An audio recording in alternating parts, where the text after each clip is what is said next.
हम देखेंगे वृत्त। वृत्त क्या होती है? वृत्त के भाग: केंद्र, परिधि, त्रिज्या, व्यास, जीवा, चाप। वृत्त के बहिर्भाग एवं अंतःभाग: वृत्तखंड का क्षेत्रफल नहीं, वृत्तखंड और वृत्तखंड का त्रिज्यखंड। इंट्रोडक्शन देखते हैं। इंट्रोडक्शन चैप्टर दिया है वृत्त यानी सर्कल। सर्कल क्या होता है? जिस गोलाकार आकृति को हम लोग वृत्त कहते हैं। जैसे यहाँ दिया कि आप इस तरह के कई खेल खेलेंगे जिसमें गोल घेरा बनाकर खेल शुरू की जाती है। उसी को बोला जैसे साइकिल का पहिया, सिक्का, घड़ी, साइकिल का चक्का, चूड़ी, ये सब गोलाकृति में इसी ही गोलाकार आकृति को हम लोग बोलते हैं वृत्त।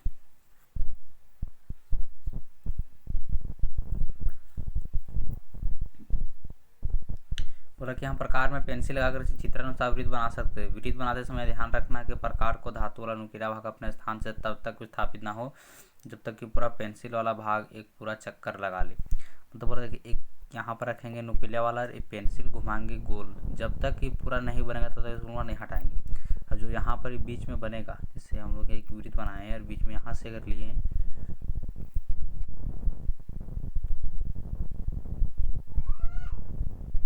यहाँ से एक केंद्र कहलाएगा। वृत्ताकार आकृति खींचना, गोलाकार वस्तु खींचने, गोलाकार वस्तु को वृत्त बोलते हैं। वृत्त के भाग: पहला होता है वृत्त का केंद्र। वृत्त का केंद्र सेंटर ऑफ अ सर्कल, वह विशेष बिंदु जिससे वक्र के प्रत्येक बिंदु की दूरी बराबर होती है उसे वृत्त का केंद्र कहते हैं। बोला कि वह विशेष बिंदु जिससे वक्र के प्रत्येक बिंदु की दूरी बराबर हो। ये जो गोलाकार आकृति है इसी को बोला गया है पर वक्र। तो ये बिंदु से जो वक्र की दूरी बराबर हो तो उस विशेष बिंदु को कहेंगे हम लोग केंद्र।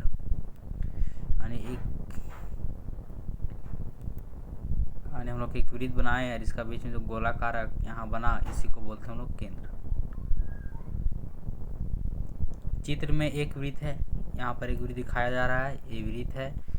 उस वृत्त जिसका केंद्र वो है, यहाँ पर केंद्र वो बताया जा रहा है। परिसीमा की बिंदु में ए बी सी केंद्र ओ से बराबर दूरी, ए बी सी डी ये सभी इसको क्या है, केंद्र से ओ की दूरी बराबर है। जितना यहाँ से यहाँ के बीच में जितना दूरी उतना ही ए ओ और बी ओ सी और डी, इसलिए ओ ए बराबर ओ बी बराबर ओ सी बराबर ओ डी। वह परिधि। परिधि क्या होता है? सरकमफ्रेंस। वृत्त की वक्र रेखा की लंबाई अथवा वृत्त के अनुदिश पूरी की गई दूरी उसकी परिधि कहलाती है। परिधि जो गोल खींच रहे हैं, ये जो गोलाकार आकृति है, ये चारों तरफ एक लाइन बना है, इसे बोलेंगे परिधि। यानी चारों तरफ की, यानी इसको बनाने में जितना हम लोग इसे हाथ से यूज किए, हम लोग यहाँ से इतना यूज किए, इसी को बोले हम लोग परिधि, गोलाकार आकृति को। त्रिज्या, रेडियस। वृत्त के केंद्र से परिधि के किसी भी बिंदु तक खींची गई रेखाखंड की लंबाई को वृत्त का त्रिज्या कहते हैं। ये पूरा वृत्त था, ये पूरा वृत्त है, वृत्त का ये चारों तरफ इसको बोलेंगे परिधि। अब परिधि तो यह जो यहाँ बिंदु से लेकर के यहाँ तक जो आधा खींची गई रेखा इसी को बोलेंगे हम लोग त्रिज्या, इसको बोलते हैं रेडियस, यानी आर से डिनोट करते हैं। वृत्त की सभी त्रिज्याएं तो आपस में बराबर होती है, जितना यहाँ से यहाँ उतना ही, यहाँ से यहाँ उतना ही, यहाँ से यहाँ उतना ही, यहाँ ये चारों तरफ हमेशा बराबर रहेगा। व्यास, डायमीटर। वृत्त का व्यास वह रेखाखंड है जो वृत्त के केंद्र से गुजरे और उसे दोनों सिरे वृत्त की परिधि पर हो। बोल रहा है कि वृत्त का व्यास वह रेखाखंड है, यानी वृत्त का व्यास वह रेखाखंड है जो वृत्त के केंद्र से, यानी वृत्त के केंद्र यहाँ था तो यहाँ से जो गुजरते हुए जाएगा और उसके दोनों सिरे वृत्त की परिधि पर हो, और इसका जो दोनों एंडिंग पॉइंट हो वृत्त का परिधि पर होना चाहिए। तो तब यह एक वृद्धि का तब एक व्यास कहलाएगा। और यहाँ पर देखिए ए डी एक व्यास हो जाएगा, ओ केंद्र से होकर गुजर रही है, यहाँ पर त्रिज्या ओ ए भी हो सकता, ओ ए है, ओ डी है।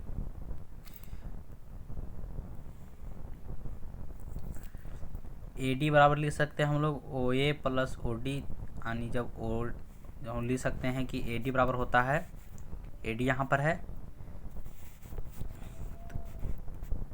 ए डी बराबर लिख सकते हैं ओ ओ ए प्लस ओ डी, ओ ए प्लस ओ डी।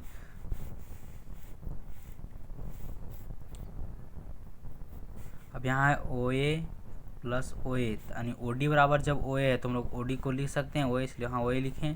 अब ओ ए दो ए इसलिए 2 गुने ओ ए, यानी 2 गुने वृत्त की त्रिज्या, यानी त्रिज्या बराबर होता है। अब यहाँ से एक फॉर्मूला निकला क्या चाहिए, व्यास।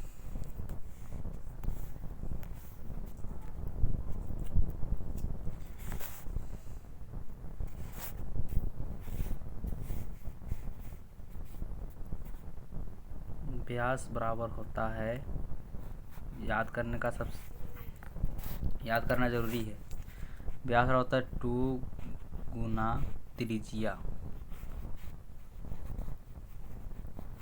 और त्रिज्या बराबर होता है व्यास बटा 2, यानी ये 2 गुना में था, अगर भागा हो जाएगा, यानी व्यास बटा 2 के बराबर होगा त्रिज्या, यानी त्रिज्या बराबर हम लिख सकते हैं आर बराबर, त्रिज्या को आर से लिखते हैं, व्यास को डी से, आर बराबर d/2।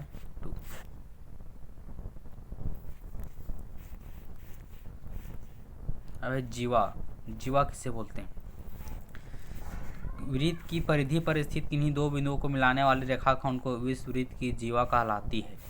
अनेक वृत्त हम लोग ले लिए।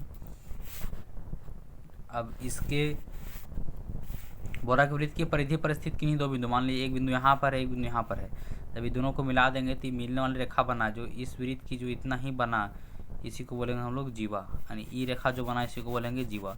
ये जीवा यहाँ भी हो सकता है, यहाँ भी, यानी जो पूरा इस यहाँ से यहाँ भी, ये भी जीवा हो सकता है, नहीं ये भी जीवा हो सकता है।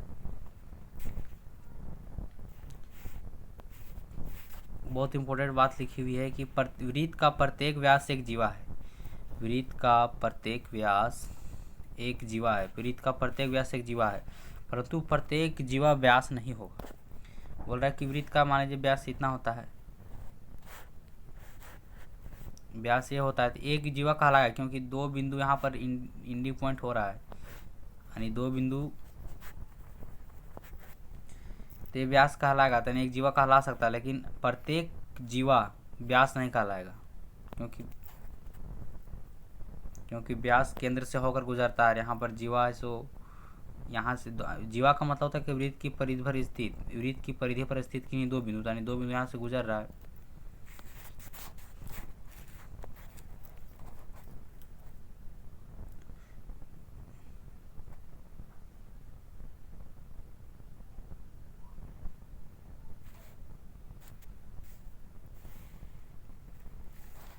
अर्धवृत्त किससे कहते हैं, तो वृत्त के आधा भाग को अर्धवृत्त कहते हैं, जो केंद्र से होकर गुजरे उसे वृत्त के आधा भाग जो केंद्र से होकर गुजरे उसे बोलेंगे अर्धवृत्त।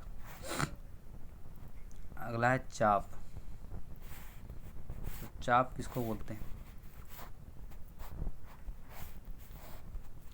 तो एक इस तरह का पॉइंट अगर कहीं भी इस तरह का, वैसे को बोलेंगे चाप।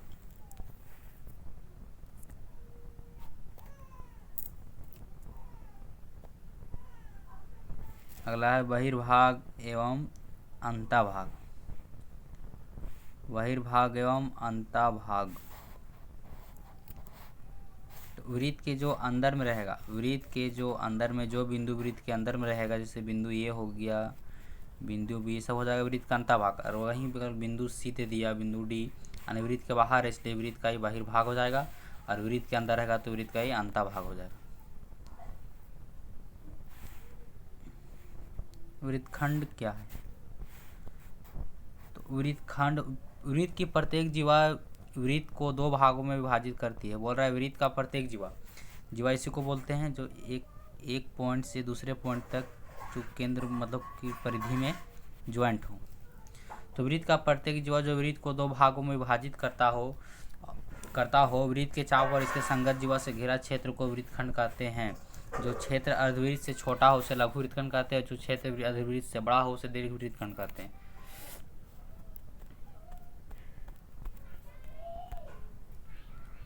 एक वृत्त है, वृत्त की प्रत्येक जीवा को दो भाग में विभाजित करती है, इसको हम दो भाग में विभाजित कर दिए, ठीक, दो भाग में विभाजित करती है वृत्त के चाप और इसके संगत जीवा से। अब वृत्त की चाप को क्या होती है, जो इस तरह का पॉइंट होता है, इसी को हम लोग चाप बोलते हैं।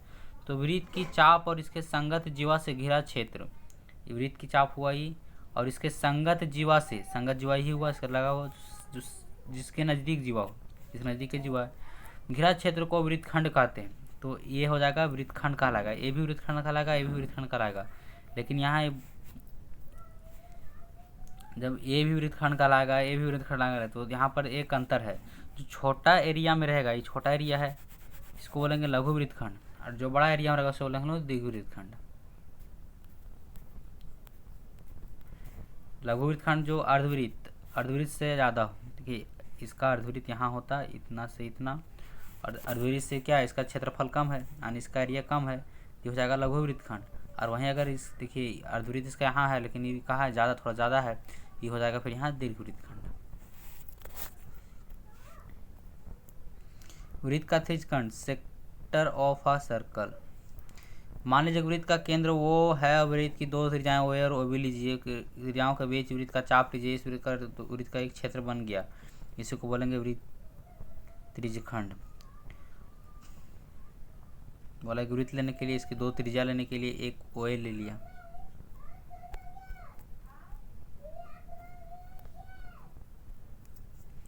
एक त्रिज्या ओ ए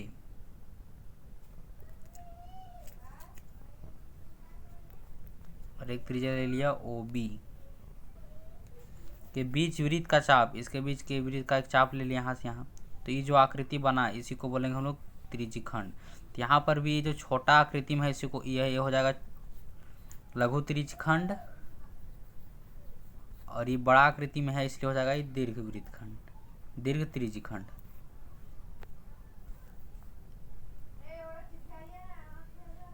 याद करने बहुत महत्वपूर्ण इंपॉर्टेंट क्वेश्चन, इंपॉर्टेंट पॉइंट है। वृत्त का केवल एक केंद्र होता है, एक वृत्त में केवल एक ही केंद्र होते हैं।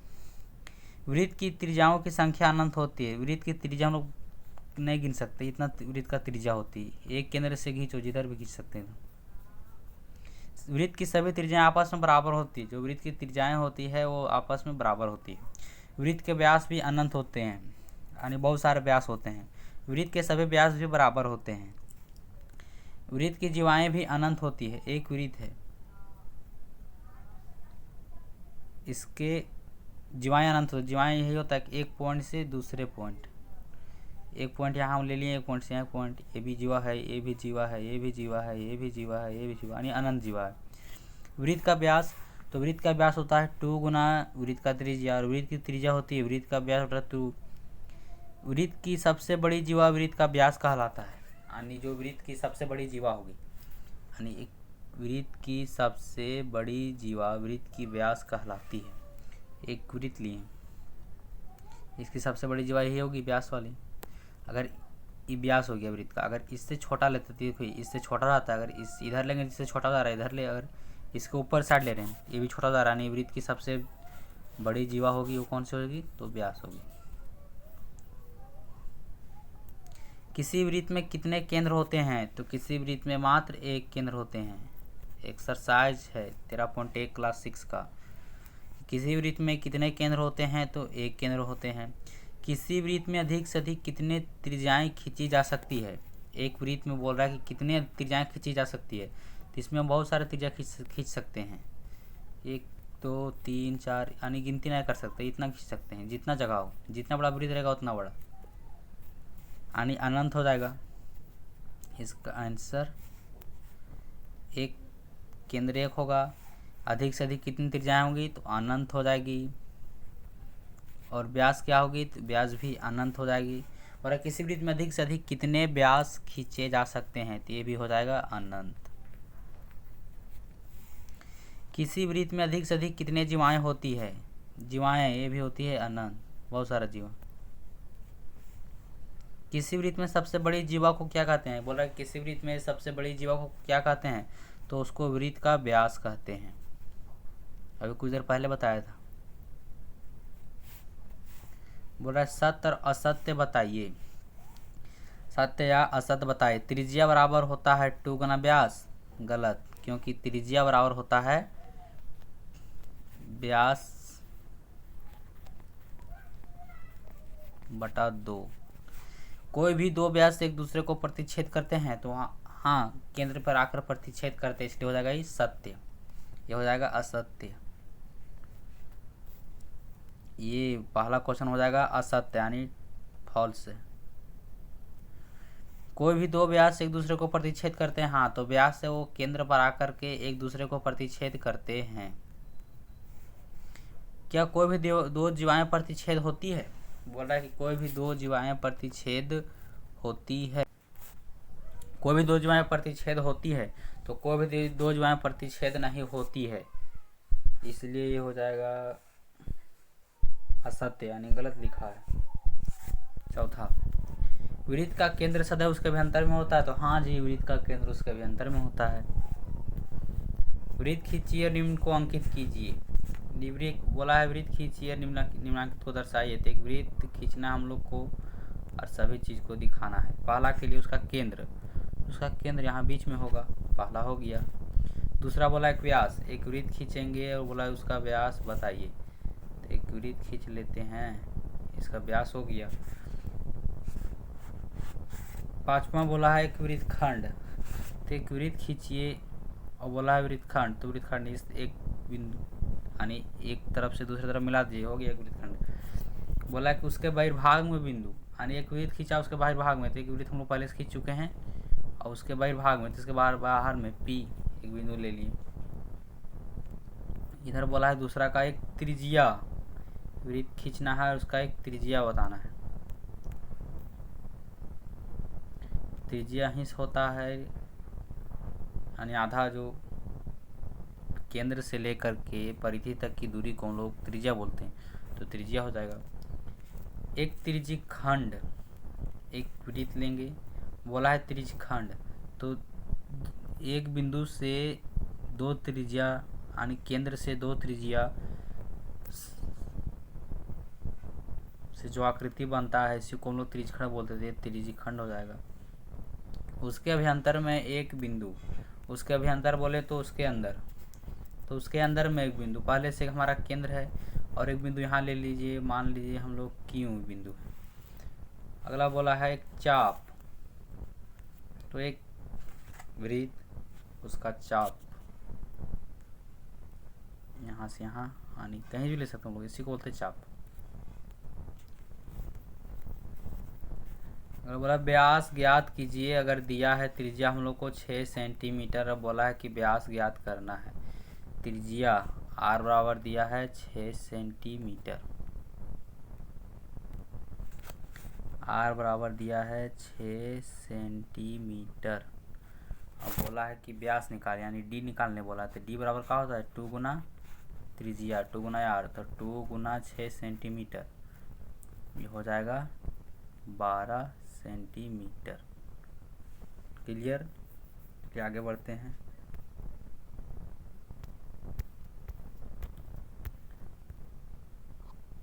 दूसरा बोला कि त्रिज्या अगर 12 सेंटीमीटर हो, दूसरा में है कि त्रिज्या अगर 12 सेंटीमीटर हो तब उसका व्यास कितना होगा, तो हम लोग को R दिया है 12 सेंटीमीटर, और बोला है व्यास निकालिए, तो व्यास बराबर होता है 2 गुना R, तो 2 हुआ,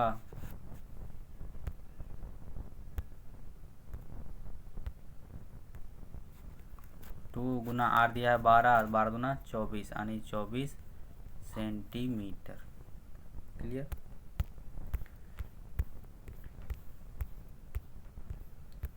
और त्रिज्या ज्ञात कीजिए, अगर व्यास दिया है 10 सेंटीमीटर, हम लोग को त्रिज्या निकालने बोला है, अगर व्यास दिया हो 10 सेंटीमीटर, तो व्यास दिया है 10, त्रिज्या निकालना है हम लोग को, तो त्रिज्या का फार्मूला होता है D/2 यानी व्यास का आधा, व्यास दिया है 10 तो इसका आधा हो जाएगा 5 यानी 5 सेंटीमीटर हो जाएगा इसका आंसर।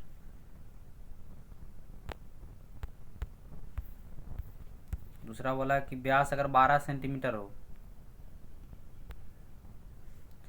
तब निकालना इसका त्रिज्या, तो त्रिज्या बराबर होता है D/2 यानी व्यास बटा 2 यानी व्यास का आधा, व्यास दिया 12/2 हो जाएगा ये, तो यहाँ आंसर आएगा हम लोग को 6 सेंटीमीटर त्रिज्या। कोई दिक्कत? बस सही तक था, ये चैप्टर पूरा ख़त्म एक वीडियो में।